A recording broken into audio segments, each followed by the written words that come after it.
Hello again. I haven't given you an update for a long time on the OpenGL ES engine, but I wanted to do that and to give you an idea of what's been going on with this new engine I've been working on. And again, I want to revisit the castle, and I've made a number of new models for it and a few tweaks. And I just want to show you what it can do right now and give you an idea. And here we are in a castle, and inside a castle we've got a number of buildings. But I just want to show you. You might be thinking, well, this is running on the it must be running on Raspberry Pi 4, which is nice and powerful, and we're walking around quite quickly. Here we have a cathedral, and you've got to remember all of these buildings. You can go inside them and actually walk around and so on. But no, this is not a Raspberry Pi Model 4. It's not even a Raspberry Pi 3, if you like, B+.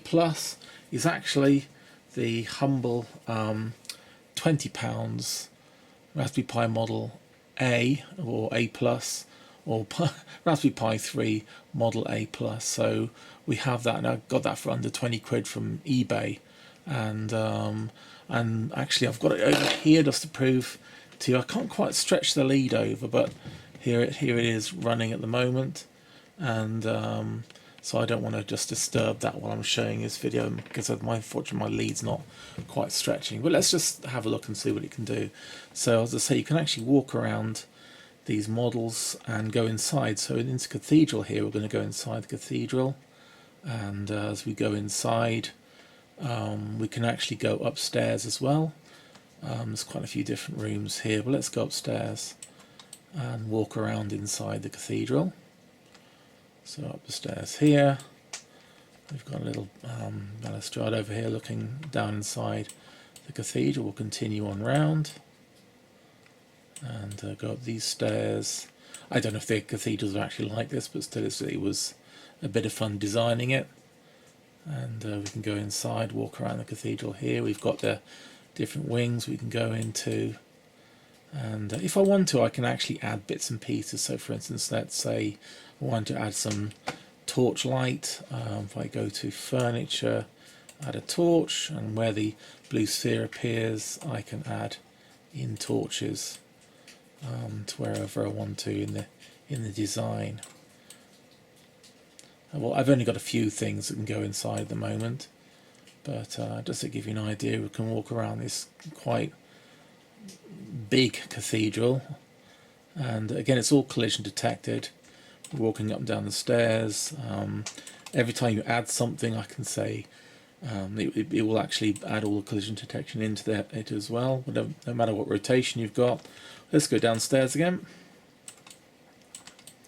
And remember, this is running on a Model A+, which is under 20 quid, so it's quite amazing what these little things. And I've just been adding so much to it. I was quite surprised it was being able to cope with all of it. You can see over here we've got flags flying in the wind of the castle. It's quite a big castle, and we're just going to walk around. And over here we've got some more buildings.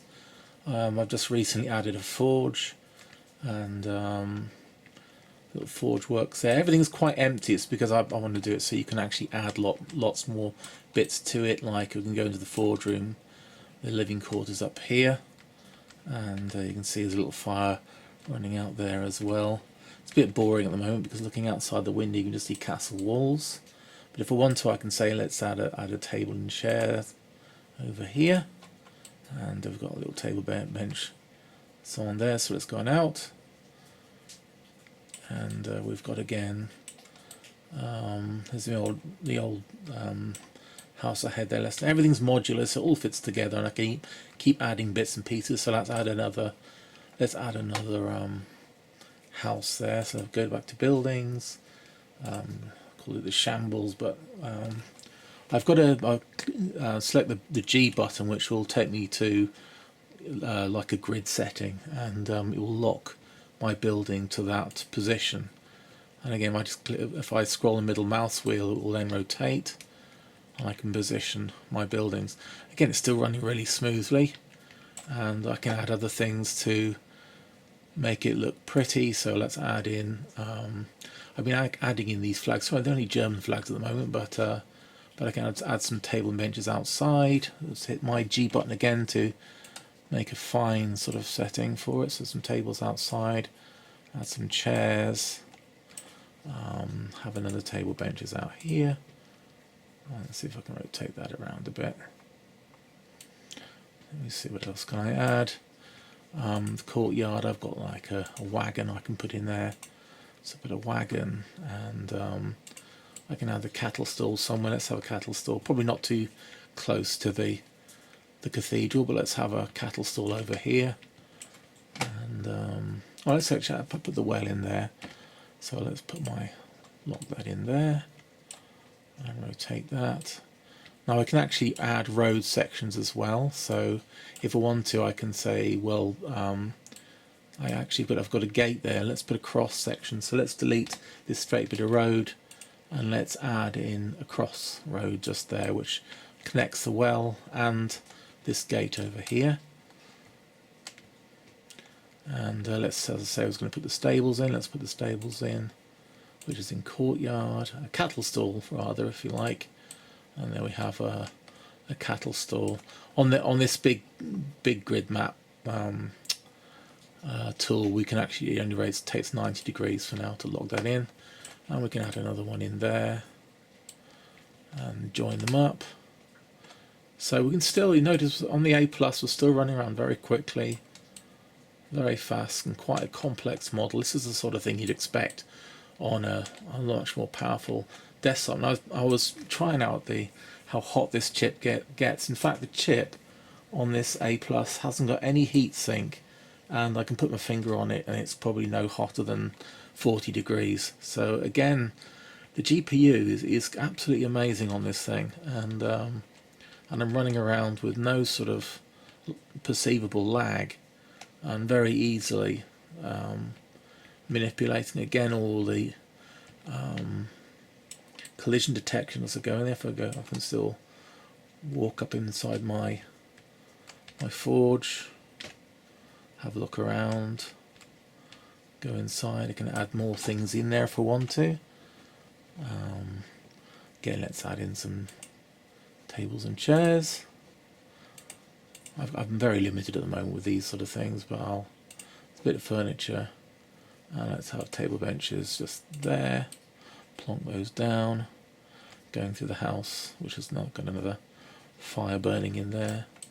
So everything, as I say, you can go inside every single one of these places and add and take whatever you like. This castle and the cathedral probably took me about 20 minutes, half an hour to construct everything. So it's so much fun. It's so fast. It's a bit like an advanced Minecraft in that respect. But if I want to, I can say, let's shorten this out. Let's get rid of that one. Whoops, I've got the torches line up there as well. I added a few torches earlier. Haven't actually got any group hierarchy to say those things should be deleted yet. Let's get rid of the torches. And let's move that, make it shorter. So I was going to add in, let's go back to buildings. And it was a church tower. The church tower section has the stairs in it, which I need. So I'm going to put that church tower, and I can rotate it around until it's fitting correctly. Whoops, let's rotate that one around as well. So it fits. That's not quite fitting yet. Let's have a look. There we are. It's connected it up. So I can go back into my building again, back in the cathedral, and again there's a new section. I can walk up there, and on my shorter section I can go back up inside the cathedral and explore it again. So it's again, this is just an update to give you an idea of what's happening, and again, it's amazingly fast. Amazing what you can do on even a Model A Plus. This is set to 64 megabytes memory split, and as you know, a Model A Plus has only got 512 megabytes of memory, so it's coping very well with that. So anyway, I hope you like this update, and very shortly I will be putting this software on the forums so people can try it out with the models, and might even try out something like Mica Zero again. I haven't tried the Zero for a little while, but you know, everybody thinks they've got to get the latest and greatest Raspberry Pi 4 with 4 or 8 gigabytes, but you really don't. I mean, you can still get away with the A plus, and I'm amazed really that we haven't had more software specifically created just for the Raspberry Pi, because it really is a powerful device, especially for in terms of graphics, and as you can see here. So anyway, I hope you enjoyed this video. Until next time, thank you.